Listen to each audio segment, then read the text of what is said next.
কয়েকদিনের টানা বৃষ্টিতে অচলাবস্থা দেখা দেয় চট্টগ্রাম বন্দরে। ব্যবসায়ীরা অভিযোগ করেন জলাবদ্ধতায় নষ্ট হয় কন্টেইনারে থাকা আমদানিকৃত পণ্য। এতে ক্ষতিপূরণ দাবি করেন তারা। তবে এটি অ্যাক্ট অফ গড উল্লেখ করে ক্ষতিপূরণ দিতে রাজি নয় বন্দর কর্তৃপক্ষ, জানিয়ে মুখোমুখি দুপক্ষ।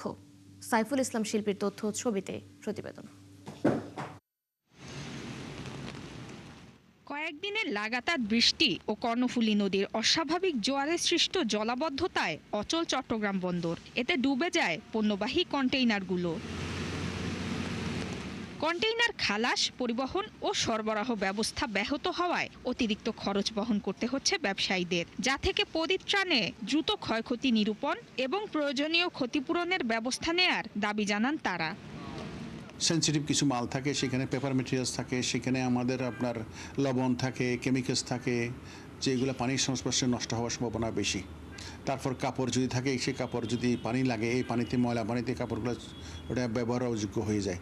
এই সবগুলো মিলে একটা বিশাল একটা আমরা যারা রপ্তানিকারক আমাদের জন্য ক্ষতির সম্ভাবনা দেখা দিয়েছে। যদিও কন্টেইনারে থাকা পণ্য নষ্টের বিষয়টি অস্বীকার করছে চট্টগ্রাম বন্দর কর্তৃপক্ষ। এক্ষেত্রে কোনো ক্ষতিপূরণ বহন করবে না তারা।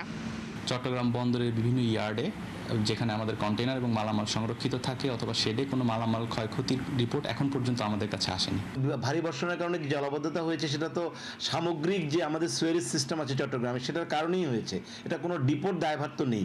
তারপরও যদি ক্ষতিগ্রস্ত হয়ে থাকে কোনো পণ্য, তাহলে সেই ক্ষতিপূরণের বিষয়টা ডেফিনেটলি আমরা সার্বিক বিবেচনায় রাখবো। এদিকে ক্ষতিপূরণ না দিতে বন্দরের অ্যাক্ট অফ গড অজুহাত নিয়ে চরম অসন্তোষ দেখা দিয়েছে ব্যবসায়ীদের মাঝে। এমত অবস্থায় জরুরি সহায়তা চেয়ে সরকারকে চিঠি দিয়েছে ব্যবসায়ী সংগঠনগুলো। বন্দর বলছে act of god. Act of god অবশ্যই থাকবে। অ্যাক্ট অফ গড পৃথিবীর সব জায়গায় আছে। এখন আমাদের এখানে অতিবৃষ্টি, ঘূর্ণিঝড় অথবা আবহাওয়া খারাপ হয়ে যাবে, এটা তুরন্ত কিছু না। কিন্তু আমাদের কথা হচ্ছে যে বন্দরের এর পরিপ্রেক্ষিতে বন্দরের পদক্ষেপ কী।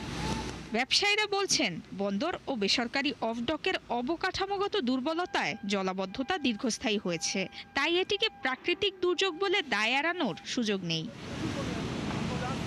নুসরাত মৌমি, ৭১।